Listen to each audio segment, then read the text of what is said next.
Hi, and welcome to Celebration Bar Review. We are counting down to the exams, and if I look a little frazzled here, I think I am. We're 12 days away. And wow, what a big time that is, and what an important time it is for most people in their studies. I empathize with you. And I know that some of you at 12 days are beginning to feel some fear. And I wanted to talk a little bit about fear and fear of flying, not the Erica Jong fear of flying, but the real fear of flying. For many years, and those of you who are listeners or students in our course know that I reference this occasionally, for many years, I absolutely wouldn't get on an airplane, refused to do it, even though I have a long lineage of airplane people in my family. My grandfather was the first flight surgeon in America. He was one of the founders of an airline. My father flew all sorts of aircraft, helicopters, planes, everything else. And I think it's a control thing. Couldn't fly them. I didn't understand them. And so they scared me. In any event, for many years, I just wouldn't get on a plane. I took trains everywhere and I let that fear control my life. And then a few years ago, I was in Florida and it was in the late fall. And Sarah, my wife, had gone to Dallas to be with her sister who was imminently dying from breast cancer, and as it turned out, not very far from actually passing. Every year, there was the Susan Komen Race for the Cure in Dallas, and it was followed by a party at my wife's sister and her husband's home. And the party was an opportunity to celebrate life, and it was a very special event. And all of the family and friends came, and it was a big deal. As the habit had been every year for the 5 or 6 years that Terry had been fighting breast cancer, Sarah went back to this event, and our kids flew out from wherever they were at the time to be there as well.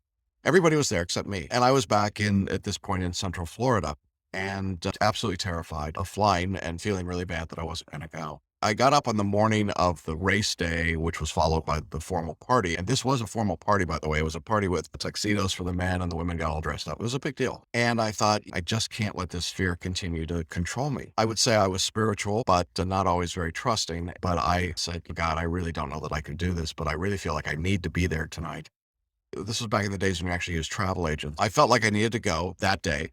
So I checked in my closet and I still had a tuxedo, and amazingly enough, it still fit. And I called my travel agent and said, I need to go to Dallas. And she said, when? And I said, today. And she said, okay. And she said, there's one little problem, Jackson. The problem is that there is an approaching hurricane, in case you hadn't noticed, coming here to Florida. If you can imagine being a scared flyer, hearing the words hurricane and flight, not good. But I swallowed hard, and I knew that my fear was getting increasingly great. And I said, it's okay, book the ticket anyway. She said, well, I don't know you're going to get out, but we'll try.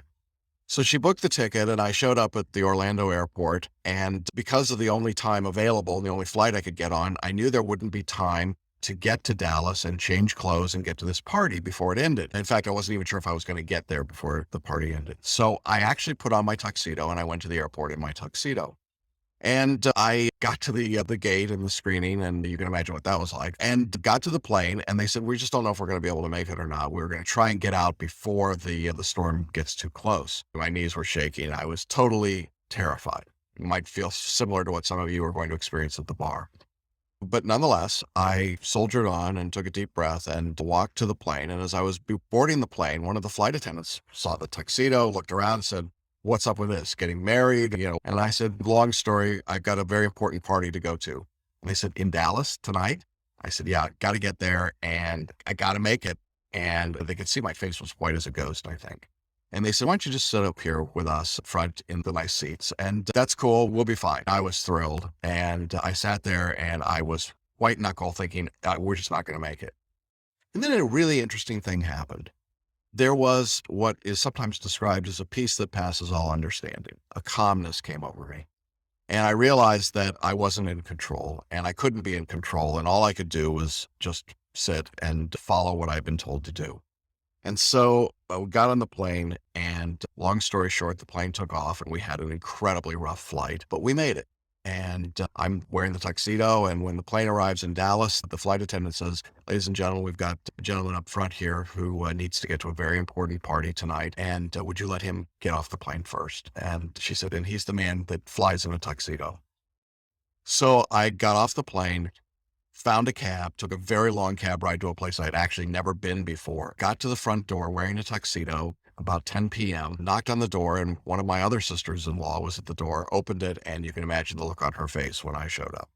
You can also imagine the look on my wife's face And my children's faces when they realized that not only had I flown, but I'd flown through the hurricane in a tuxedo. The point of the story isn't to say what a great guy I am, because it really was something that should never have happened if I hadn't been so afraid of what was out there. I overcame my fears that day. I've flown hundreds of times, literally, since then. Never had a problem, never had a fear again.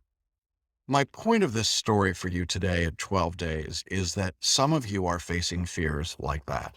I absolutely understand what you feel like. It feels like the bottom's going to drop out. It feels overwhelming. It feels terrifying. It feels like you can't control it. And that's exactly the point. You can't control it. So what do?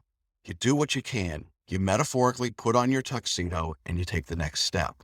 You go forward, you do the work you can do today, tomorrow, and the next day. You get yourself ready for the test. You show up at the test wearing your tuxedo so that in your mind, I've done all I can do. It's not up to me anymore. Now it's just time to take the test. The great part about showing up in Dallas that night was it was the last time I saw my sister-in-law. She was very weak, but her eyes brightened because she knew that I had to overcome some huge fears to be there that evening. The point of you taking the bar exam, maybe just because it's the next step in your career, or maybe it's to get over some long-held hurdles in your life, or maybe it's the opportunity to try something new. Whatever your reasons, whatever your motivations, you've done something good. You've done something that's challenging and worthwhile. Give it your best. Don't let fear control you. Control the situation.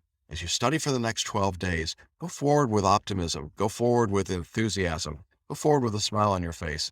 It makes the trip a whole lot easier. Thanks for listening to my story about the trip, and I wish you all wonderful tuxedo rides as you head to the bar exam. I'll be back in a few days as we continue our countdown series.